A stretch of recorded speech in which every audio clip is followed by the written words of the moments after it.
everybody doing out there? We surviving the corona. I've had a lot of people ask, what do I need to do to get started to go fishing? If you walk through the fishing section nowadays, it is almost completely empty. People are buying everything they have because people are turning to outdoor activities. So bikes are flying off the shelves, camping gear is flying off the shelves, fishing gear is flying off the shelves. And I remember last year at this time when I was out on my kayak at my home lake, which is 12 minutes from my house. If I went during the week, Monday through Friday, anytime during working hours, 9 to 5, it was so rare that I would ever see anybody out there. I was out there this morning early. There was 4 different vehicles, probably about 10 people there fishing. And so people are looking for stuff to do to supplement what they can't do, and fishing is a great way to do it. And I've had several questions from people like, what do I need to get started? Like, what's the basic? How do I do this? What should I buy? I'm going to give you the simplest, most basic. I don't have anything, Josh, but I want to go fishing. I want to take my little kids fishing. Me and my wife, or me and my boyfriend or my girlfriend, we want to do something different. We want to go fishing. So what do I need to do to go fishing, and how do I do it? So here we go. Let's jump in. So the very best advice I can give you right out of the gate is don't be intimidated by it. If you do go into Walmart and you start looking at stuff, you look at like just the shelves in general, right? And there's soft plastics and worms, and then you have a section of like crankbaits and spinnerbaits, and then there's all these little minnow baits and things for crappie, things for catfish. You got just areas of hooks. You got frogs. You got crawdads. You got grubs, like little whopper ploppers and zip bambooms and all these things, right? You got all these lures out there, and when you're looking at everything on the shelves, it can be completely overwhelming and you don't know where to start. Don't be overwhelmed. You have to start somewhere. Just jump in. But I'm going to give you a couple things to start with first. Rods. You cannot go fishing without a rod. There's a lot of different rods out there, right? This particular reel, this is what we call a bait caster or a casting reel. This is what I would say is a little bit more advanced than in some of the others, but nevertheless, these are amazing. We're talking very basic, right? This is what they call an open face reel, or more commonly a spinning reel. As you can see, it looks totally different. The reels that most people are familiar with as a kid, it's a solid body and there's a little thumb button. You push a button and the line comes out of a hole. Those are okay. I've used those with my kids, and I found that those reels are always junk and they're made super cheap. And so, yeah, they keep the line from getting really tangled and stuff, but I tend to find the exact opposite because of the cheap moving parts. I was constantly having to fix his reel all the time. I bought my son one of these, and he has virtually had no problems. So this is the spinning. I would say as a beginner, the spinning reel is going to be your best option for all around fishing. Little fish, big fish. It's easy to clean up. It's easy to fix. That's going to be your best option. As far as rods go, man, there's so many rods. There's rods for specific fish, size of fish, where you're fishing, saltwater, freshwater, just like everything else. It's pretty overwhelming. But one thing you can do if you go to Walmart, Walmart sells a lot of combos. And I'm going to show you this right here is a combo. This is a $59 rod and reel. It's put together by the manufacturer for to give you the most bang for your buck. They've already figured out which reel fits what rod. You just grab it off the shelf and boom, you're ready to go. Just like that rod, I have this one.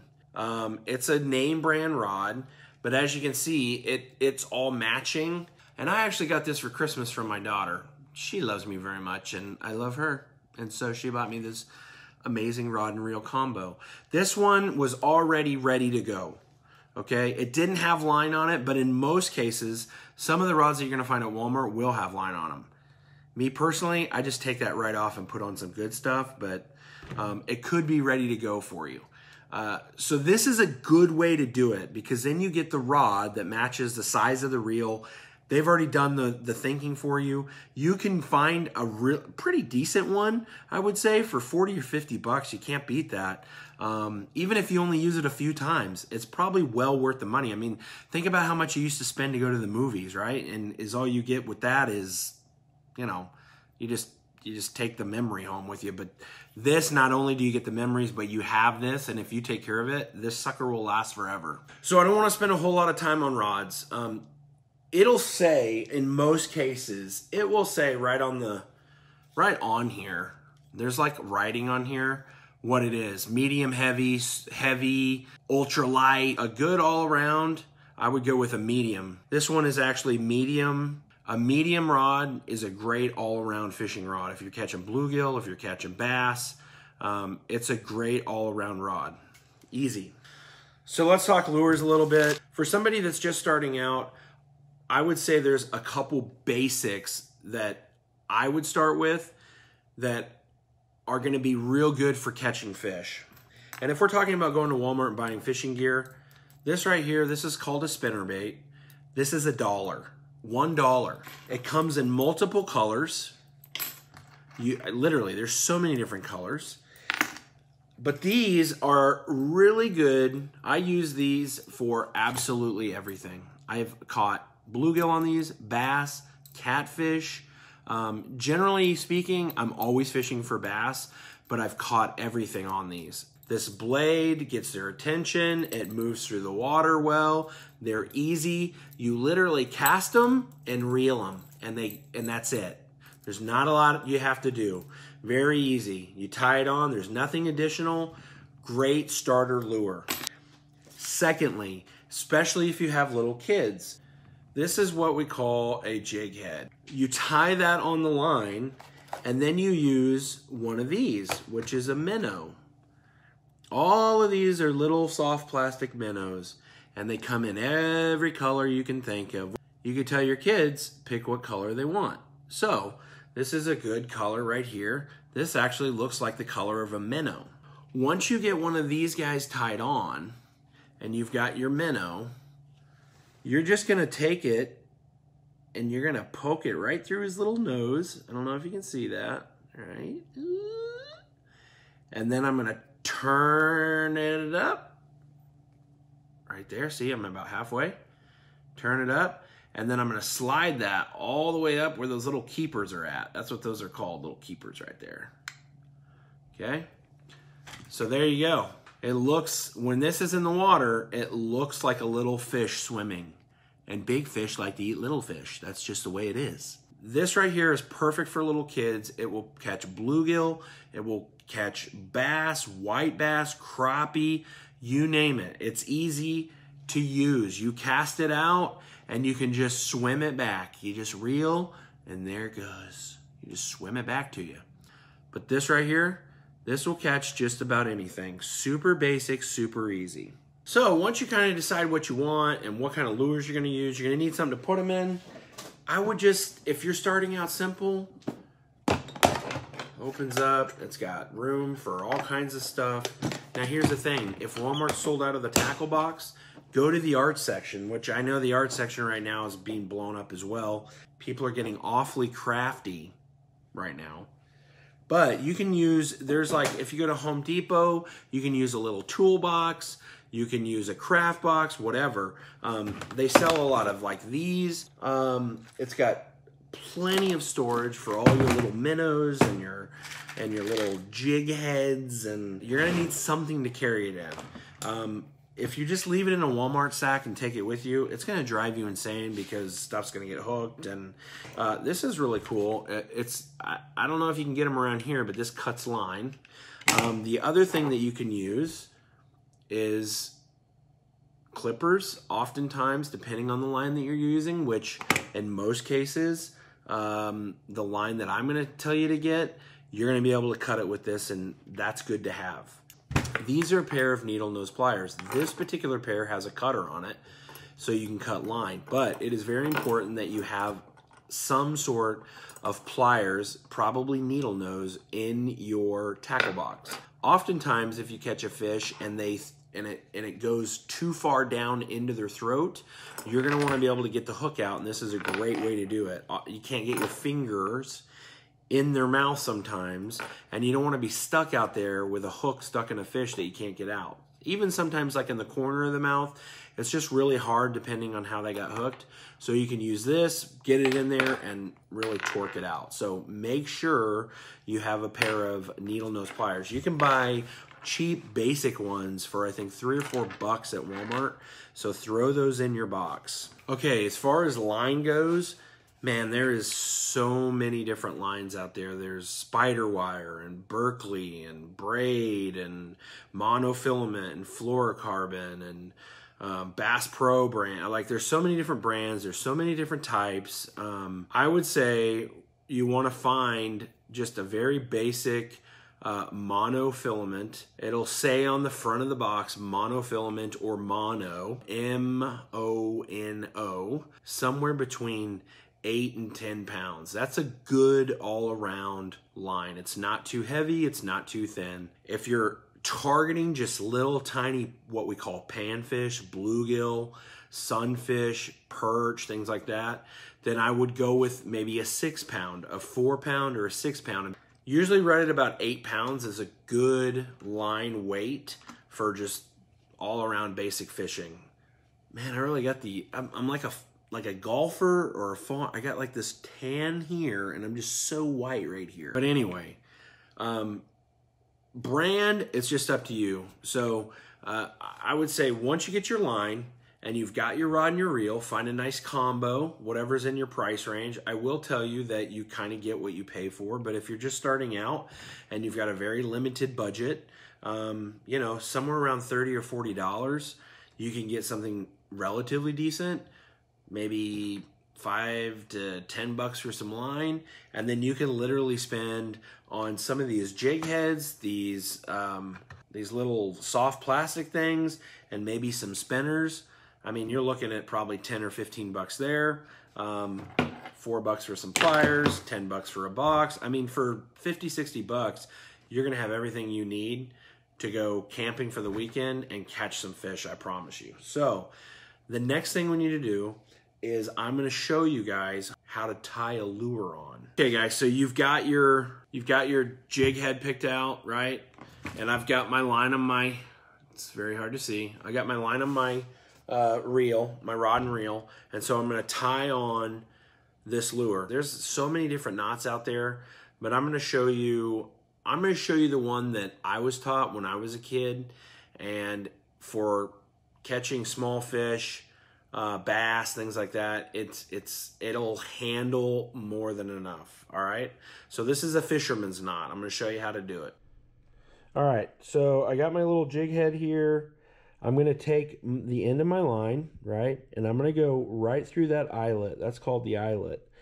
Go ahead and pull it through, and now I've got plenty of line to work with. All right, and it's created like this kind of V. I'll take the jig and I'll begin to rotate it and just spin it. And you can see it's like creating like a little, I don't know, whatever that is. I'm going to go ahead and spin that 8 times around and around, okay? Somewhere around 8 times. Then I'm going to take what we call the tag end, which is this end right here. And I'm going to stick that back through that first opening, that first loop right there, okay? And pull that tag in through. And so now what that did was that created a loop right here, okay?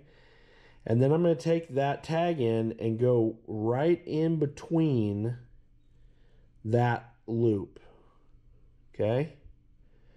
And then if you take the line, the big part of the line, and you just start to cinch that down, you see how it's pulling all of those little ripples down towards the jig head. And then I wrap my finger around, and I'm still pulling, just pull, pull, pull.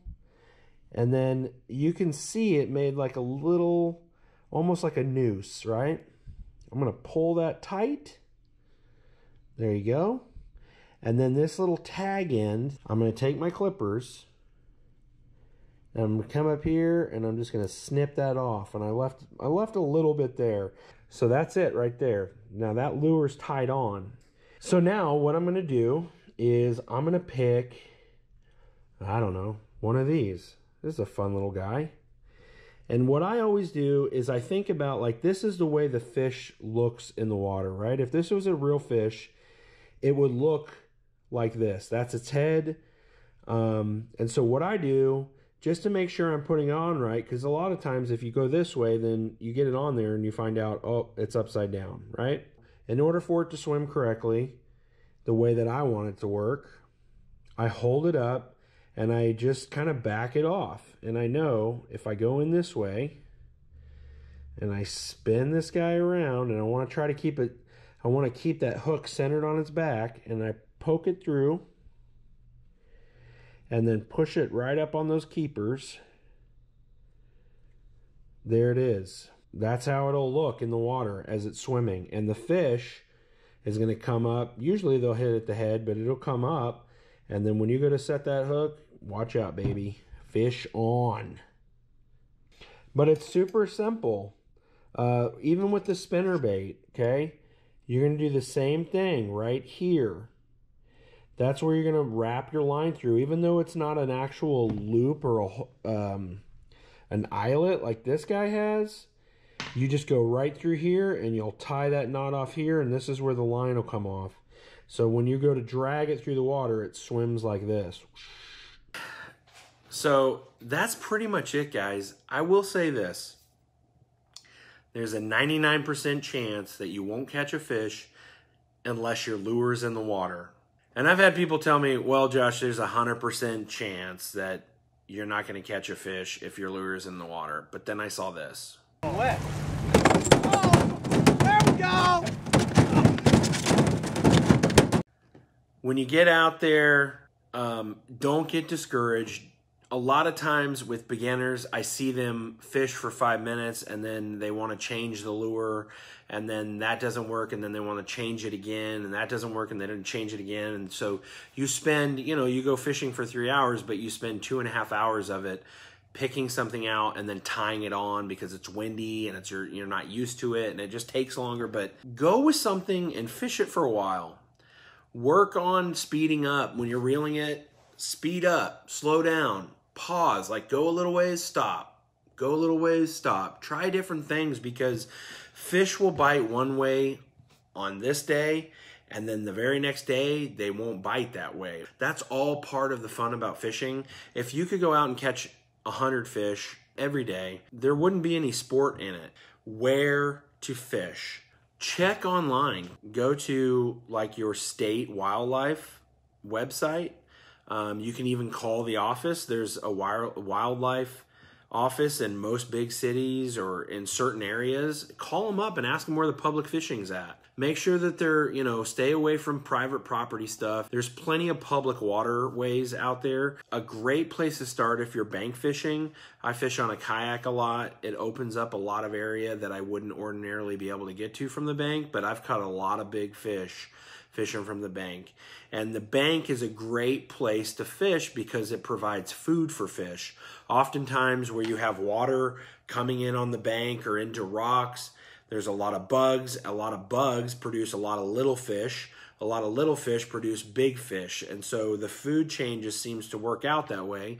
And so it gives you a lot of good options. But if I would look for rocky areas, I would look for areas with plants. You don't want to get into areas where there's a bunch of algae and things like that, because you're going to be cleaning your hook off all the time. But fishing around those areas are generally pretty good. Look for those areas, and if you invest a little bit of time and you're not catching fish, then move to a new spot. Most man-made lakes are going to have an area like this with a dam or a dike or something where it's built up to hold water in. And this area is perfect because of all the rock. The rock will heat up when it's cooler out, and it'll draw fish in. It also produces a lot of food. Areas like that can be a great place to start. As long as you have plenty of room to cast behind you, it's not too steep. Okay guys, so that's it. We've got this little guy tied on.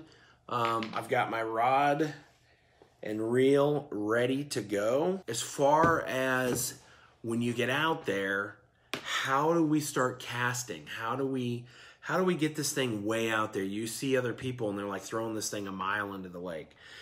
This reel is super basic, super easy to use, okay? The first thing you're gonna wanna do, once you get your line on it, if it already comes with line, great, but once you get your line on it, which there's a million videos out there for putting line on. Once you get it on there, this right here, this is what we call the drag. This knob actually turns, and what this does is this allows line to be pulled out. So like, let's say you hook into a big fish, and that fish starts to take off. Instead of like hitting a really tight line and just, you know, boom, it just stops, and typically it'll break. This drag allows the fish to be able to pull some line so that it doesn't just hit a dead end and break off. Oftentimes though, when you buy a new rod, that thing is so loose, you can't even reel it in. So give that a couple good cranks, and make sure you can grab your line, give it a pull, make sure it's tight, but make sure there's a little resistance. I mean, and you can adjust it as tight or as loose as you think you need it, depending on the fish you're catching, of course. So you just turn this little guy right here, and it's reeling up the line. It's just bringing it back in. So how do we cast it? Okay, this little wire part right here, yeah, this little guy right here, this is called the bail. So this has a little guide on it that helps lay the line back onto the spool. So this flips open, okay? And you could see the line just kind of fly off of there. That's what releases the line. So you're gonna make sure that the spool part is up at the top, okay? Grab that with your finger to hold the line, and then when you go to open this, the line is now free to go out, but I'm holding it with my finger. So then when I bring this back, right, and I throw it forward, I'll release, and there goes the line. So it's all in one fluid motion. I come back, I'm holding it with my finger, and then when I throw it forward, I release like I'm shooting, shoo, and the line will follow with momentum that lure, the weight of the lure, and flying through the air. Look at that, I caught my bag. Pull your line out, and then once it hits the water, there's two things you can do, okay? And a lot of it depends on the reel you get. A lot of it is personal preference. You can close that and then just start reeling, or in a lot of cases with a lot of the nicer stuff, once it's out, you can just start reeling and it will automatically close that, and this guide picks your line back up, and then you can start reeling. And just make sure that when you're casting, make sure that there's not a lot of people. Like, be aware of your surroundings. Watch out for trees, but more importantly, watch out for people.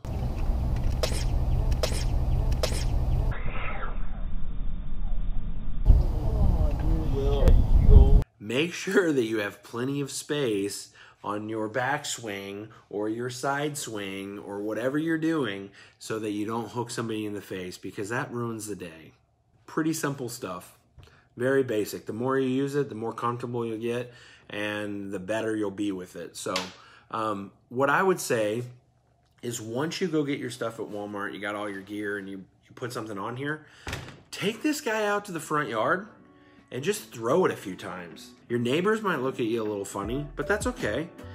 It's a great way to practice before you get out on the water, because you don't want to spend all the time getting everything loaded up, drive 45 minutes out to the lake, get out there, and then you don't really know what you're doing, and you get all tangled up, and you spend all your time on the bank trying to fix a problem, when you could just, before you even get there, work out the bugs in your front yard or your backyard so you kind of have an idea of what you're doing. I think we basically covered everything. I'm sure I missed a ton, and I'm sure the other anglers that are watching this are like, wow, he missed this and he missed that. And I'm giving you the basics for what I see to be something very simple. I love seeing people get into fishing. I love going to different lakes, fishing a spot, having a lot of good luck, and then finding a dad with his kids at the boat ramp and saying, hey, come right over here, throw right to there with this lure, and boom, you're going to be on the fish. I love that. I want everyone to experience good fishing. So, really the only thing left to do is get out there and go catch some big fish. So that's what you need to do. Thanks so much for watching. If you enjoyed this video, if it was helpful, the best way that you can support this channel is number 1, subscribe. Number 2, like this video. Number 3, share it. I appreciate you guys so much. I hope this helped. If you have questions, leave them in the comments and I will get back to you as quickly as I can. So thanks for watching. Be blessed. This is No Coast Angling, and we'll see you next time. The only thing left to do is get out there and catch a mondo. Have fun, guys.